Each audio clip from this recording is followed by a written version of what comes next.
Replace the Printhead cleaning roll station transmission box on the HP Latex R printer series when it is not working correctly. Before replacement, make sure the printer is idle. Unload all substrate and close all covers and windows. From the IPS or internal print server, touch Maintenance. From the IPS, touch Replace a Printhead cleaning roll station transmission box, and then touch Start. The screen displays instructions for the replacement process. Keep in mind, if you follow the steps in this video, the instructions can just be used as reference.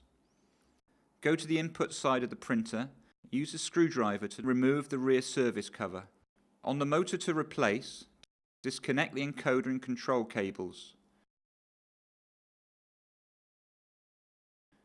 Use a screwdriver to loosen the 3 T25 screws securing the motor. Remove the motor transmission box from the printer. Do not touch the gear connecting the motor and the printer. Install the new motor in the printer and then tighten the 3 T25 screws to secure it.